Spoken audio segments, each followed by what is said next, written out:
Rev up your engine! Here's something I never really thought about till it happened to a customer of mine. If you got one of those new cars with all those traffic avoidance and accident avoidance software and sensors and stuff, if you get a crack in your windshield and you got to replace the windshield, you are going to really have a hissy fit when you find out what it will cost you to replace that windshield.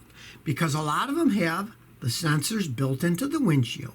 So the windshields are going to cost a lot of money. Then they often have to be reprogrammed to work in the car. Anytime any of these collision avoidance systems break, you put in new parts, they have to be reprogrammed to accept it. And it's a very complex thing. You have to have markers in a big area where the guys can do it, where they drive it, and then they set it all up so it recognizes where it is and how far away things are. It's a very complex thing. Let's say you got a 2021 Subaru. They have a system called EyeSight that's collision avoidance, and they claim that it stops 80% rear-end collisions by hitting the brakes and stuff.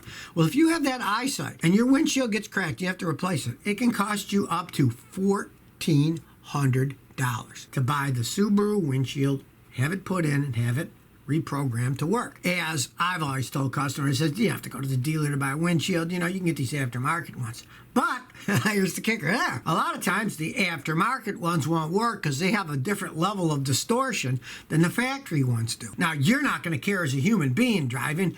Your eyes will get used to whatever's in front of you, right? And so if it's a little bit different and you put in a Chinese windshield, I've had 3 or 4 Chinese windshields installed in my cars over the years when they cracked, and had these mobile guys come into my shop here and put them in because I don't do windshields, and they always did a good job. It always worked perfectly fine. I could see good, but the computer's very particular. So a lot of times you can't go and buy the cheaper windshield, so you got to go with the expensive one.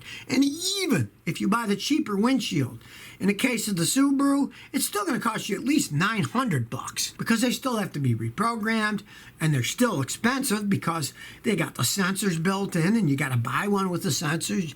Unless you don't care and you just buy a windshield that doesn't have sensors, then things are going to light up all the time, and all that safety stuff will be negated because it won't work anymore. So think about it the next time you're thinking about buying a new car. Let's see, if that windshield cracks, it's going to cost me $1,400. Maybe I'll buy a different car. Maybe I'll buy one that has the sensors in the grill or something, and not in the windshield that when it cracks you have to replace it all. That's not a great engineering design, really, when you think about it. They could put sensors anywhere. They put them in the windshield and it cracks. A lot of money down the toilet. Million Mile 24 says, Scotty, would you buy a Toyota made in Kentucky? Yes, and I actually have. I bought a Toyota Camry station wagon. It was a beautiful car with fancy alloy wheels, used for one of my customers for $3,000. And I drove it. Well, actually, my wife drove it for a while. It had good air conditioning. She loved the car. Then my oldest son learned how to drive on it. Then my youngest son learned how to drive on it. Then I sold it to a girl who joined the Peace Corps, and she drove it from Texas to California, and I never saw it again. So I gotta say, yes, I would. It was totally well made. It didn't have any problems. It was a great vehicle.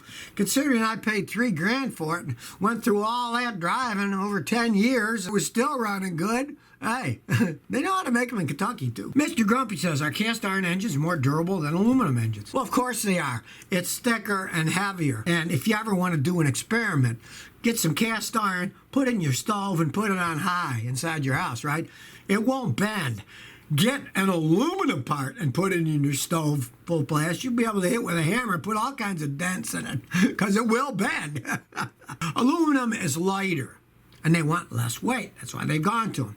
It dissipates heat quite well, too, but it's softer, and it will not only wear out faster from friction, like if you get dirty oil. Dirty oil takes a long time to wear out cast iron, right? Doesn't take long to wear out aluminum. Now, a lot of them are sleeved down with stainless steel liners or cast iron liners, the aluminum blocks. Some of them aren't, though. Some of them are just coated. And when the coating wears off, if you remember the old Chevy Vegas, they thought, oh, we're geniuses. We're going to make a cast aluminum block on our car, right? And, of course, the Vega was the nuttiest engine of all time.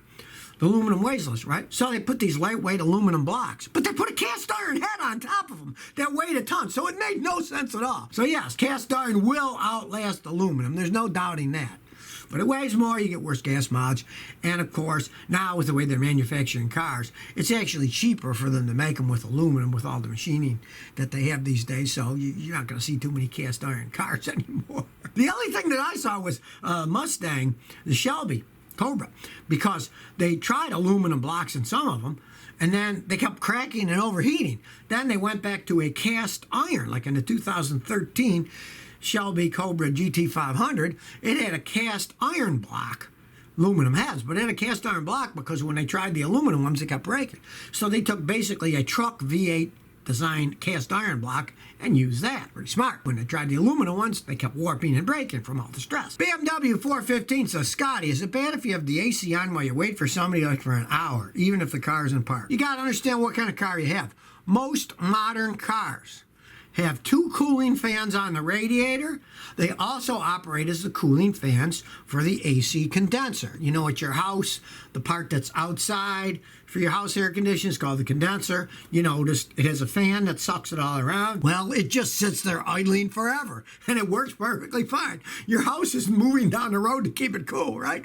Unless you're in a Wizard of Oz or something. If your car has those dual cooling fans, turn it on, open the hood. If they're working perfectly fine, and your temperature stays right in the middle, it doesn't hurt anything. They're designed for that. But let's say you got an older car that's got a mechanical fan that runs off of the water pump.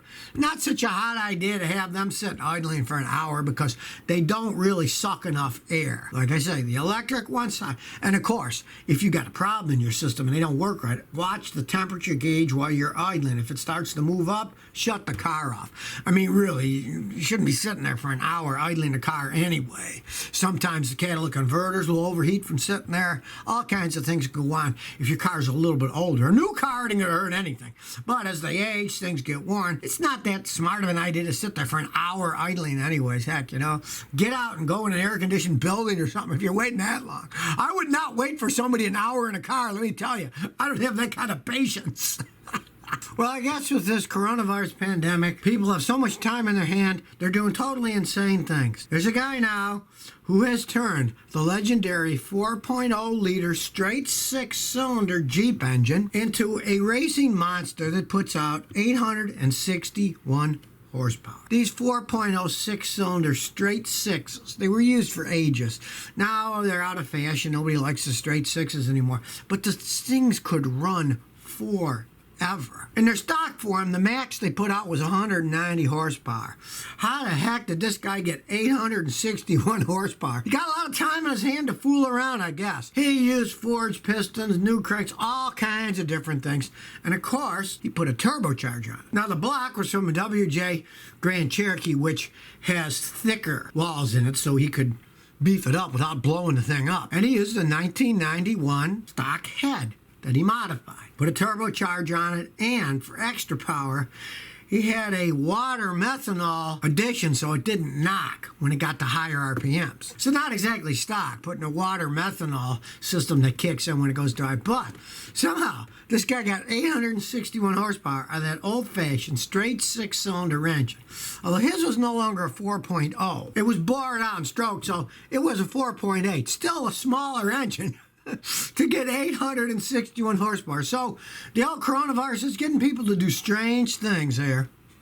Kirby wants us, Scott, thanks for your advice and your video on a Civic Type R. I went ahead and bought a new one. Is there anything you can tell me about the Type R that a wise mechanic like you might know? Well, they are great little racing cars. If that's what you want, that's the car to buy. Most people wouldn't want it because they ride rough. They're racing cars. They're made to handle and go fast. You get in a regular Honda Civic, it rides better than that does for just a comfort ride. But that's a race car. The one thing that I'm going to warn you about is learn how to drive that thing. Learn how to drive fast, corner, maybe take it on a racetrack where they have racetrack days and maybe go to one of those racing schools to learn how to drive it because those things are so fast. I hate to see you wrap it around a pole and finish you and the car off. They are that fast. I've driven them. Saw that video. Those are screaming cars. But you got to watch yourself with a screaming car because it's extremely fast. And in the rain, ease up a little, you know. Ease up a little. You don't want to slide off into something because it's wet outside and you got too much horsepower in that little bitty car. So if you never want to miss another one of my new car repair videos, Remember to ring that bell.